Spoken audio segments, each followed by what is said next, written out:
This is Laugh or Death, hosted by keynote speaker Paul Ozenkup. All right, I am stoked about my guest today. Frank Chindamo is a former writer on Saturday Night Live, turned college professor and CEO. He's a certified humor professional who's spent decades bridging the gap between comedy and clinical care. As a professor at USC, UCLA, and Chapman University, he pioneered the study of how strategic laughter acts as a functional medical intervention and created LaughMD, a comedy channel on patient TVs at Cedars-Sinai and Kaiser Permanente hospitals.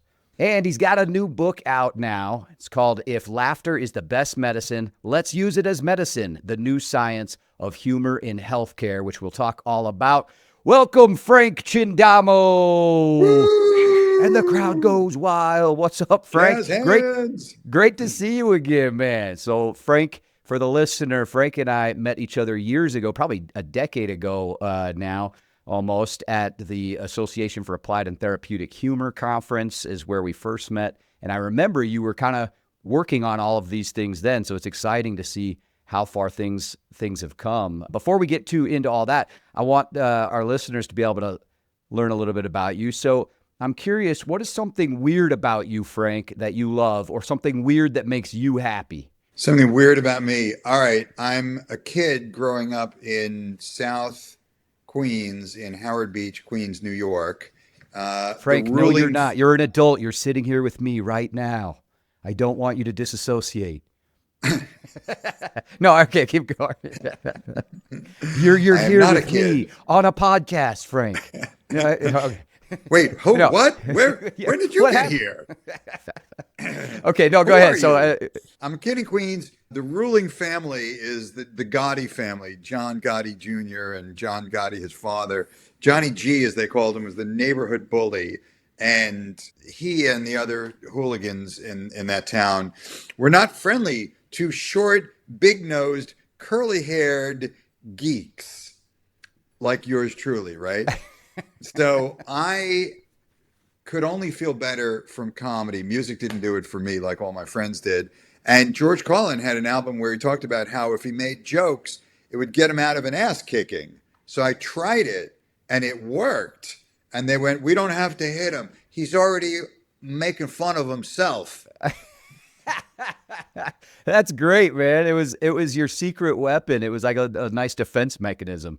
Yeah, exactly. That's good. It was literally a survival technique that then developed into all the comedy stuff I've done. That's funny. I like the thought too of like, they're going to kick your ass, but then they're like, hey, take it easy on the guy. He's already down. We're not going to kick a guy when he's down. He's already beating himself up over here. That's right. They'll shoot a guy when he's down, but they won't kick him. Right.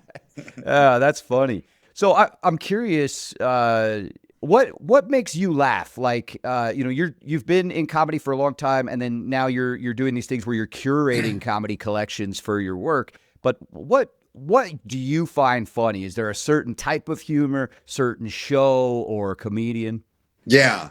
So there's two things. They asked John Cleese from Monty Python, oh, you guys are dressing up in a sketch. Graham Chapman is dressed up like an old lady in this sketch, and he's waddling down the road, and then he falls into an open manhole cover. John Cleese, does that make you laugh? And he said, no, to make a comedian laugh, it has to be a real old lady falling down the manhole cover. Yeah, I haven't heard that one. That's great. I love that. Yeah, well, so I'm not quite that cynical. In fact, the other side of the coin, the things that make me laugh are the most positive, wonderful, we love everybody kind of shows like Loot or Ted Lasso or Shrinking, all of them on Apple TV. I'm realizing I'm doing a commercial for Apple TV. Yeah, exactly. And next up, well, good. Maybe I'll get them to be a sponsor then. You should. I'll contact Apple TV and be like, hey, we've been shouting you out. Anyway, yeah. I agree with you with that. I feel like I run the gamut because like Ted Lasso, Shrinking right now, like those shows, not only do they make me laugh, but I think they like fill my bucket, But I'll still I've seen crack your up bucket. at a It's disgusting, to be honest, Paul. yeah. Well, I'm a tiny guy. My bucket is so small. It's not hard to fill my bucket. That's true. That's true.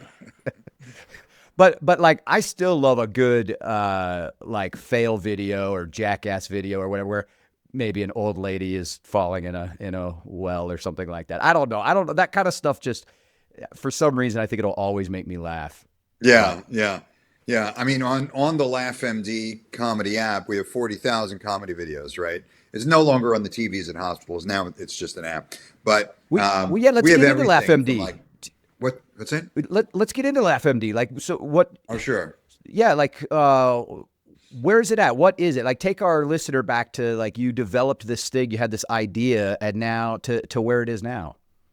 So we started, as you said in the intro, by playing comedy videos on the TVs at Kaiser Permanente and Cedars-Sinai, and that was great. But when we said to them, "Hey, we'd like to get paid for doing this. It's pretty expensive to jack into a cable system," and they said, "You are a comedian. You're hilarious.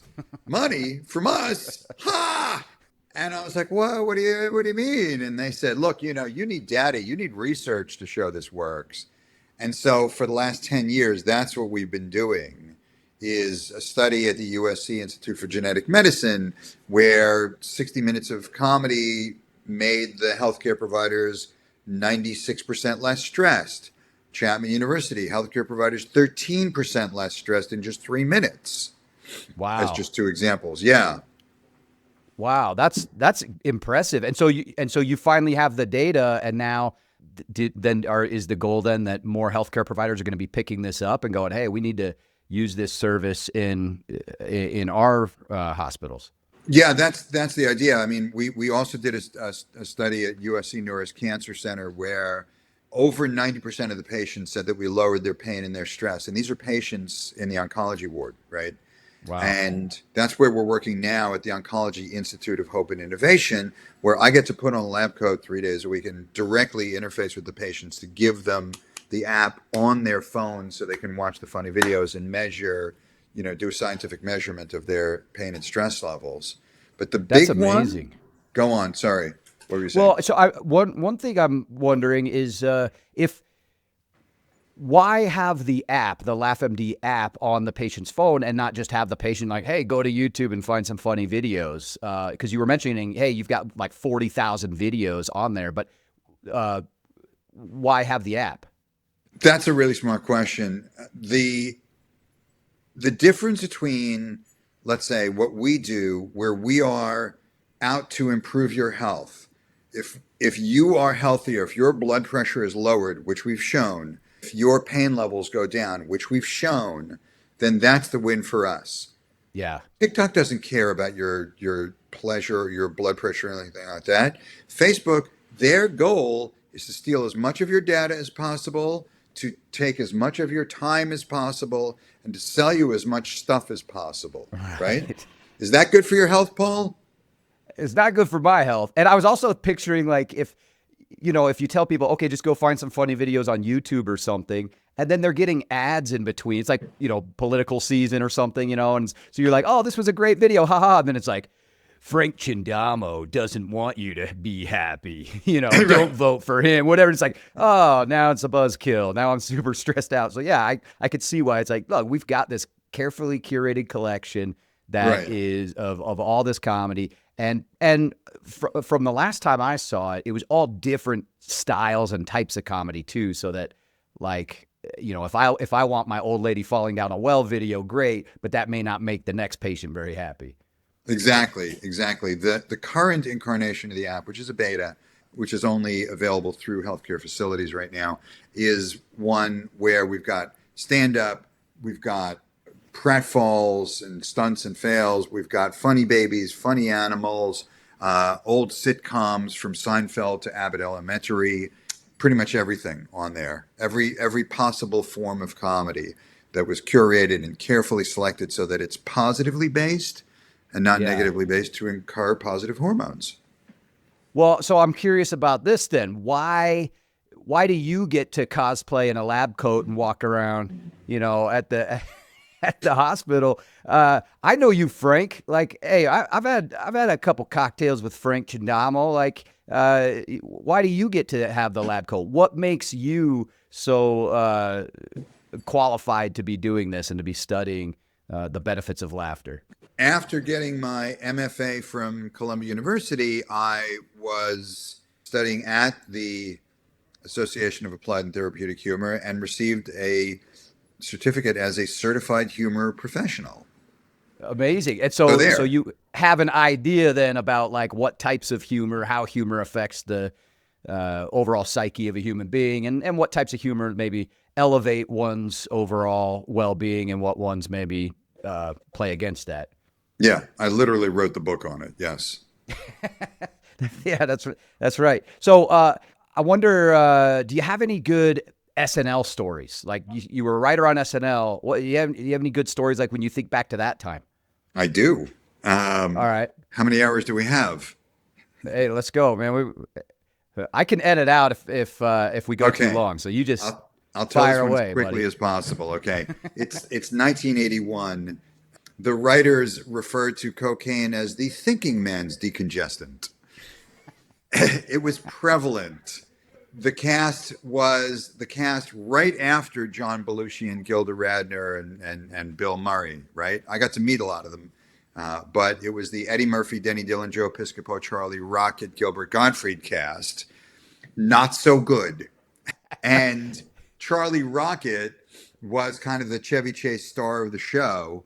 And in a sketch, he gets shot. It was a parody of Who Shot JR. So they shoot him. It's Who Shot CR. I get to run around, in front of the camera. It's mayhem and ruckus, right? And so it's the last sketch of the night. And everybody's like really pumped. The adrenaline's going because we were all literally running around, right? They get everybody up on stage for the good night saxophone bit, right? I had a Yeah. great time. Thanks for having me, right? Yeah. And worm my way into the control room. In the control room, there are 16 cathode ray television sets, the old big tube sets, right? Yeah. And they cover different camera angles and different views of the audience, right? And the director of the show, Davey Wilson, leans over his mic and says, "Hey, Joe Piscopo, the sketch was short by 45 seconds. I need you to vamp for 45 seconds, right?" And Joe Piscopo is on it, no problem. Charlie Rocket is given a schnauzer full of cocaine right before he goes on set, right? Oh, man. Yeah, just a little, not like a little booger sugar to just kind of keep you going there. Booger sugar. Exactly. All right. And so he gets up, cut to one, we're rolling, and Joe Piscopo says, "So Charlie, you got shot in the last sketch. How do you feel about that?" And Charlie Rocket goes, "I didn't like it one bit, and I'm going to find out who the F Beep. did it," Yeah. right? Now, this is live. It's Saturday Night Live, right? So there's a 7-second delay. In the control room, back to all those cathode ray tubes, there's banks of desks. I happened to be sitting at the second bank because everybody thought the show was over, and so everybody had left.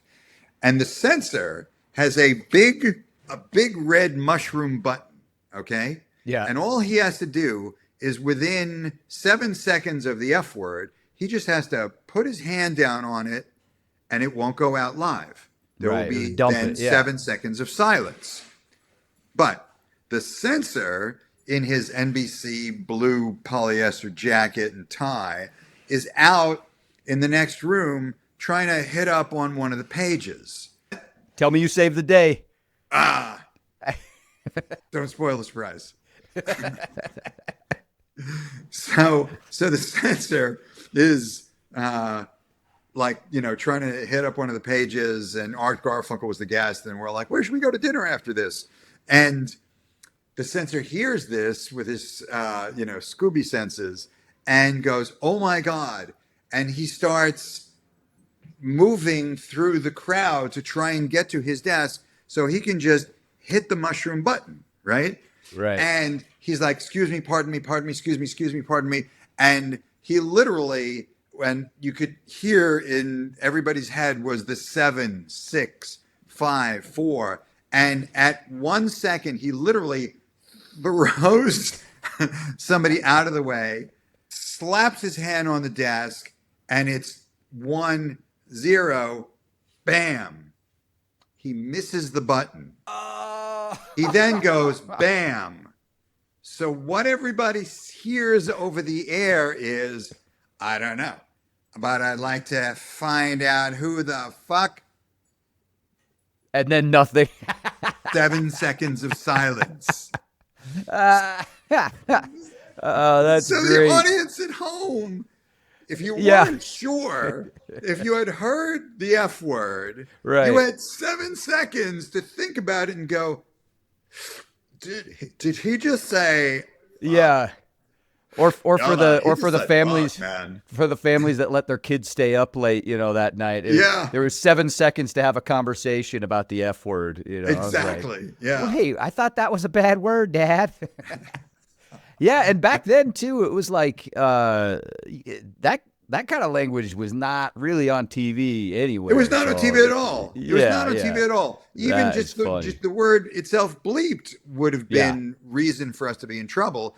But that they kicked us off the air for an undefined period of time, and then there was a writer's strike in '81, and we were just off the air for the rest of the season. Wow. Oh, okay. Yeah. So that was kind of like the last. That's awesome. Yeah. I thought you were going to say that like you went and hit the dump button, and then Lorne Michaels had a talking to with you. Like we don't dump the button even if you think it's a good idea, Frank. Oh man. Well, when you said it was the last straw, I was like, no pun intended. Yeah, no kidding. Well, that's another reason that you're qualified to talk about the healthy benefits of humor, because you got to see firsthand some of the unhealthy coping mechanisms of stress right up close back in the old SNL days. So, yeah. So, we like to talk about evidence-based findings, and you've done all of this research. What is the evidence to you that laughter really does heal? The proof is in the pudding, man. The last study that we just did at A.T. Still University with the revered and ever so patient Dr. Joseph R. Cohen showed that with chronic pain patients on the McGill Pain Questionnaire and other, like the VAS, other models, scientific measurements, we were able to lower their chronic pain from a 10.6 to a 4.2 in 28 days. Wow. Yeah. Wow. That's incredible right there. Only a drug besides morphine that does that. Yeah, no kidding. How did do you remember what types of questions? I mean, was it just like, hey, rate your pain tolerance? Or was no.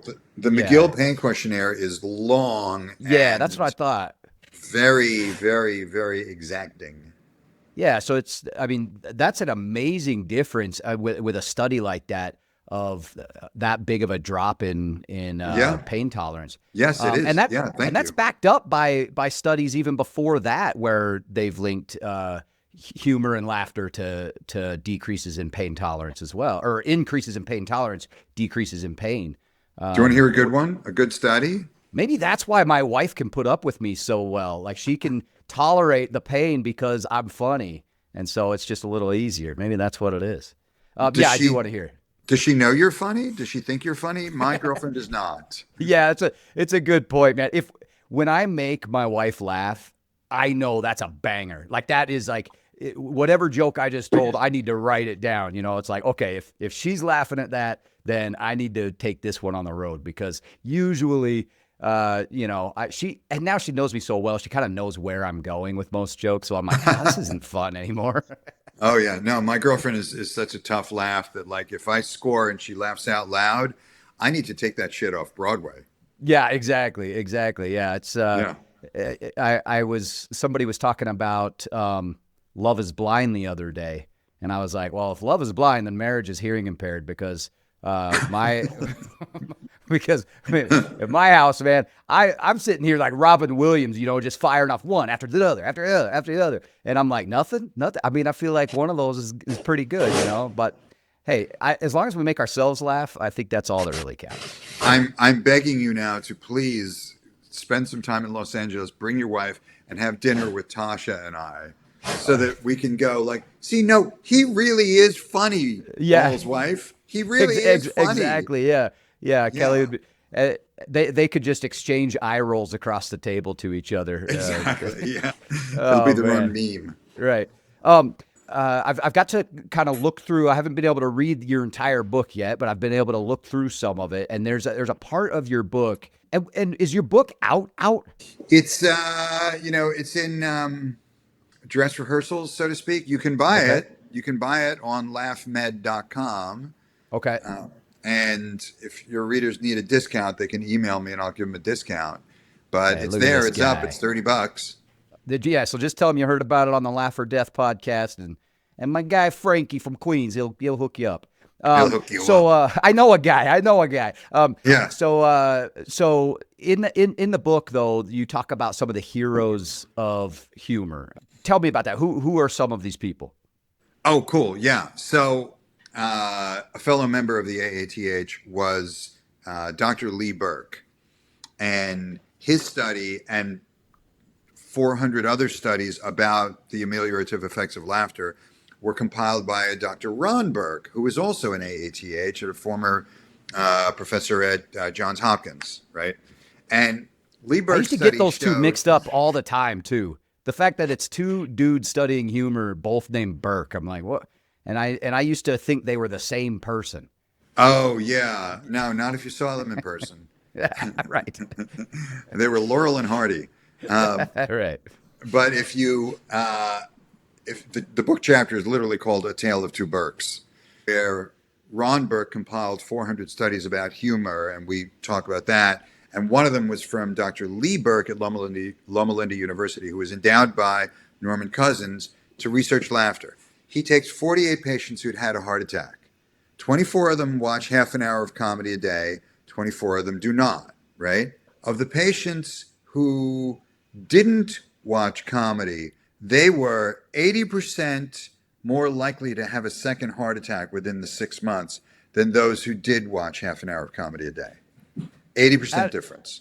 That is incredible, man. It is literally a matter of laugh or death when you think of it that way. Hey, right? Yeah, nice tie-in. Yeah. And what's funny is this whole time comedians have thought when they do well, they're killing, but actually they're saving lives, much probably to many of their chagrins. Yeah. No, I think they would prefer to keep paying customers alive. Yeah, that's a good point. Yeah. Yeah, that's an amazing study. Literally lowering your risk of a heart attack by watching more comedy. I personally had a heart attack. As we're on the way to the hospital, I'm like nauseous. I'm clutching my chest. I'm sweating, and I'm yelling at my girlfriend. Come on, drive faster. I'm having a heart attack. And she said, "Shut up and put on your app." And I went, "Oh yeah, good idea." And I open up the app. I put my feet on the dashboard, and we get to the hospital. They wheel me in, and they go, "Well, you had a heart attack, but you haven't really done any damage. Good job." You're like, thanks to Bill Burr. Yeah. Yeah. So, and I think it's important because I don't want people out there going like, oh, great, I guess I'll stop taking that statin, or like, I'll, just have a full diet of bacon and beef jerky. It's like, you still have to take care of yourself, but this is an added like wellness strategy, just like anything else, any of the other types of things that people do for themselves that, and it's just such an underrated, and I think underappreciated resilience and wellness strategy that we have at our disposal that people just don't think about as medicine, or at least a complement to medicine. Well, it's funny you say that, because I was on stage talking to 120 doctors, and I said, "Okay, guys, finish this sentence. Laughter is the best." And all the doctors yelled out, "Medicine." And I said, you're wrong. Medicine is the best medicine. You're doctors. You should know that. Right, exactly. But yes, we say that laughter is the best complement to medicine, or LaughMD Yeah. is the best complement to medicine. Yeah. Yeah, yeah. And I think that's important. I think, there's all sorts of things out there that's like, okay, well, this is gonna, cure your cancer, or this is gonna. And it's like, look, we just know that. I think part of it too with these studies and what it does, like the pain tolerance, for example. I'm sure that there's part of that where it's a healthy distraction from the misery that you're currently in. We also Oh know that yeah. it's actively getting your endorphins going through your body so that it's stimulating some of those feel good chemicals. So you're actually not physically feeling that much pain. Yeah. But I think the other thing that whether it's watching funny videos, making each other laugh, that kind of like humor just gives us perspective when we're going through shitty times in our lives. It just helps kind of separate us from like, oh man, everything's heavy.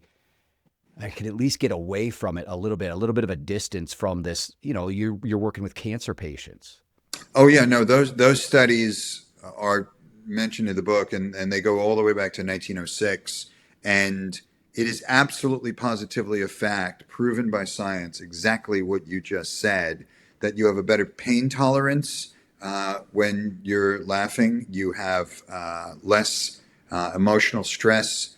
Your blood pressure goes down. Your breath rate is more regularized. There's a slew of health benefits that happen from laughter. And yeah, life isn't quite as crappy. Right, right. Have you Yeah. had a time in your life when humor helped you through a difficult situation? I mean, you talked about the heart attack and your girlfriend going like, get on your app. Have there been other times where humor showed up when you weren't expecting it or helped you get through difficult times in your life?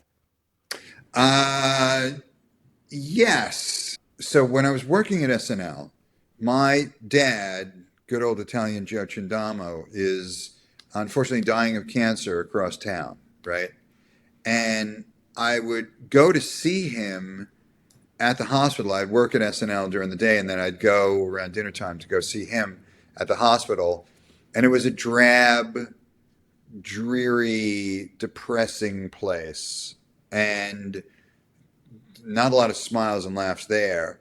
And I wished that there was some way that we could bring what we were doing at SNL over to his hospital room and put a little levity in his life, because the stuff on the TVs was like CSI with the case of the bloody underwear, and the news of the bombings, and the people screaming at each other about politics and all that. So that which happened in 1981 became something that was a dream come true for me when Kaiser Permanente asked if we could put a channel of comedy videos on there. Because you noticed when like your dad going through this, through his cancer, and it Right. was obvious to you when you went there, like there is a part of the element of being a human being that is not present in this hospital right now, Yeah. which is our sense of humor. It's like it's amazing to me that like we try to make things as human as possible. Like let's have warm blankets at the hospital, and let's make sure the nurses talk softly and are asking open-ended questions. We're trying to be very human to each other, but like a huge part of who we are is also having a sense of humor and laughing, and that just gets checked at the door of so many parts of society, like hospitals. Yeah, exactly. But there are pockets of it. So there's such a thing as dark humor or gallows humor, right? Mm-hmm. And our own AATH member, Melissa Mork, Dr. Melissa, she has done a seminal study on this, right? Yeah. And uh, gallows humor works really well in the back room where the nurses are congregated, and they'll say things like, well, bed number 37 looks like he's on the way out. So, yeah, Right. why don't you hand him a banana peel? Right? And that's the sort of humor that if that was ever overheard by a patient, they would be mortified, right? Right. But Right. that But the kind of patient, humor, you had such a keen eye for like, yeah, so the nurses are using gallows humor to get through their day, but like Right. you go into a patient's room and it's like, oh man, this is brutal. Like Exactly. who's making them laugh? Exactly. At best, flowers and teddy bears. Right.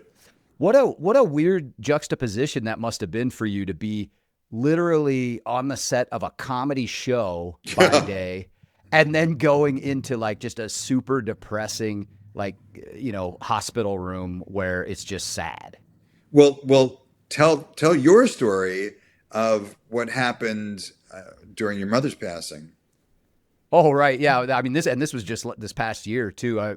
My mom had passed away in the hospital and it was a little bit sudden. We weren't expecting it. And so me and my sister, my stepdad are there and the doctors and nurses were kind enough to give us the room to ourselves after, when they knew she had died.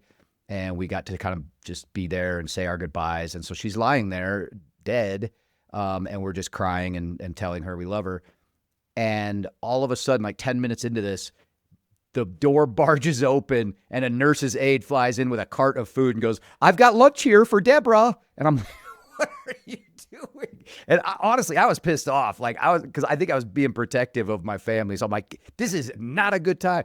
All I could think about was how like, how does a hospital not have a protocol for this? Like, hey, like put a sock on the door, whatever you got to do to like, let us like, this is not a good, how is it that me and my college roommate had a better system for privacy than this hospital? Oh man. But, What they do is they put a little post-it with a sickle on it, like the death yeah, sickle. yeah, that'd be great. That'd be great. Or they have like a life-size cutout of the Grim Reaper. They just wheel it in front of each door. Right. Exactly. Yeah. Don't go in there. Oh man, that's fun. But yeah, I mean, in the moment, it was not funny to me. But then later, me and my sisters were talking about it, and we were talking about like, oh man, well, we should have been like, lunch. Look what breakfast did to her. Are you kidding me? And it kind of helped us. It kind of helped us get over it and move on. And Well, this is one of the core principles of comedy is that it's hilarious to me because it's your pain. Exactly. Yeah, it's really funny when it's someone else's mom.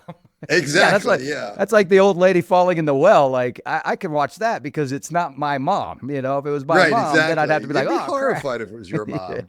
Yeah, exactly. Especially if they man. dropped her down the manhole cover after she was dead. That would be terrible. An inexpensive burial, but terrible. Right. Yeah, Yes. no kidding. Yeah, that would be a way to. That's probably what they did back in the like medieval times. Like, well, just put them in the sewers and let it go. Exactly. Oh, gosh. Or Hey, what they you did in my neighborhood when I was growing up. Yeah. Oh, it all comes back full circle. The Gaudis. Right. Yeah. Like, just throw them in the manhole, and forget about it. That's where forget about it came from. Yeah, you got another body? Yeah, forget about it. Yeah, right. He's in the he's in the manhole. Oh man. Nice. So we've talked a lot about the importance of humor, all these great studies that you've done, and how if laughter really is the best complement to medicine, then why aren't we using it as a complement to medicine? Do you think that this is just a fad, or is this ever going to catch on? I think that someday, medicine is progressing, right? It's one of the greatest areas of our society, how medicine is progressing. I'm at an oncology ward 3 days a week. I'm seeing how patients that would have died 5 years ago are now being saved and taken care of, right? Our success rate of just the 50 or so patients that I've gotten to work with is extremely high, surprisingly high. People are making their way through cancer, right? Yeah. It doesn't hurt that Dr. Amitabha Mazumdar, who is the principal there and our chief medical officer at LaughMD, is a world-renowned oncologist. Mm-hmm. That doesn't hurt, right? Oh, that probably helps. I mean, because you've got to have somebody like that championing the cause. If he sees his patients lighting up and doing better, then I mean, come on. Oh yeah, and he's a funny human being. He jokes around with people. He jokes around with his patients. He'll occasionally share a funny video or a funny meme with our team. And I will tell you that I think that because of what we and everybody at the AATH is doing and those 400 studies, that slowly but surely this is progressing. Because, you know, it used to be that when you went to your doctor, they wouldn't say, like, are you getting enough sleep? Are you eating right? They wouldn't say that, right? That's true. Yeah. Yeah. But So now they do, you yeah. know, are you getting enough exercise, right? I think that in the future they're going to say, are you getting enough laughs? Yeah. And there are examples of people prescribing laughter, and there's even improv comedy courses that are designed to help anxiety and things like that. So I think you're right. I think it's becoming more and more accepted as a viable part of a treatment program. Well, And in England, the National Health Program is literally prescribing people to go to stand-up comedy shows. oh, it's amazing. I need to go do some shows in England. Yeah, Like, exactly. just packed houses. Like, hey, look, good. It looks like everybody's sick. Great. Here, come on and come to my show. Um, Exactly. You know, they can help the sick. They can't help people with bad teeth, but they can at least help the sick. hey, medicine is progressing. And bless those oncologists for the listener who's hearing us say the word oncologist, and you're a ding dong like I used to be. So my wife is a veterinary oncologist, and when she Oh, was when she first started vet school, and she's going through the different rotations, and then she told me she was going to specialize, I was like, oh great, that means like 4 more years of school, But oh, I was also like, what specialty? Because I'm thinking like I know different specialties, like there's like cardiology, the study of the cardiovascular system in the heart, and right. immunology, the study of diseases. And she said, I'm going to do oncology, and I'm like, you're going to specialize in being on call? That's the dumbest one you could choose. Oh, And, oncology. and she's Ha! like, no, man, this is oncology is cancer. It's like, oh, I literally was like, I didn't even know. And granted, I was like in my 20s, but I was like, I didn't even know oncology was cancer doctors. So if you Oh, are the one listener out there that was as ignorant as I was, then you're welcome, man. Oncology, cancer. Okay. yeah, yeah. Although I doubt I don't know if we'll ever get animals with cancer to laugh at videos. Maybe we will, but I've No, got two that's I've got two yeah. dogs, and they've never laughed at one of my jokes. No, I've got a campaign going here in California to see if dogs can vote. We're Nice. that progressive. Yeah, Yeah, exactly. Yeah, California's way out on the cutting edge. Yeah, we are. yeah, Yeah, I'm sure. yeah. Oh man, hey, this has been a lot of fun. Oh, I, So I want everybody to go to laughmed.com. You can check out Frank's book, and if you want to reach out to Frank, tell him you heard about it here on the Laugh or Death podcast. And if you're somebody working at a hospital, you're interested in LaughMD, then also reach out to Frank. What were you going to say? Something else, Frank? I was going to say a little bonus for going to laughmed.com is that one of the chapters in the book is how you can use humor to improve your health. And I literally rate from top to bottom all of the ways that you can ingest laughter in your life. The top being, have a drink or an appetizer at a comedy club and laugh amongst other people uh, Mm-hmm. because you are not, as I used to think, 7 times more likely to laugh in the presence of another person. It's 7 to 30 times. Yeah. You are 7 to 30 times more likely to laugh when you are in the presence of another person. Hence, that's why comedy clubs go so well, and that's why when you go to a live movie theater, go to a movie theater. That's second on the list. Do you know what's at the And can bottom I of the can I list? add something to that one first? Sure. Because I think it's so important is that you also need to be in a mindset to let yourself laugh. I see so Oh many yeah. people at comedy shows that withhold their laughs. Like they'll sit there with their arms folded, and it's almost like they're like, this better make me laugh, as Yeah. opposed to just put a smile on your face and go, I can't wait to laugh, and just let yourself Yeah. do it, because there's something about letting go and being being generous with your laugh rather than withholding it. It really is, so much of it is your own choice. And so I think go to that show with it, and just have fun with it. Be ready to laugh. Well, one of my favorite comedians on the LaughMD app is Paul Ozenkup. Hey, all right. He makes me laugh. If you get a chance to go see Paul live perform, do it. He's very funny, very positive, very sweet. It's a good time for everybody but the most cynical. But you were saying the bottom of that list. Oh, of right. the ways to get comedy some more clubs, laughter. seeing comedians like you, Paul, live movie theaters, seeing a movie in your living room with some friends, down, reading a comedy book. The very bottom of the ladder, social media comedy. Very bottom of the ladder, TikTok, YouTube, scrolling. They call it doom scrolling for a reason, right? It's going to raise your blood pressure. They're going to try and sell you stuff. They're going to show you political stuff. They're going to, steal your time. Next thing you know, you're in a rabbit hole. It's an hour later, and you did watch that first comedy video, but after that, it was all a time suck. So that's why that's the bottom of the ladder, yet it's the thing that's used most frequently.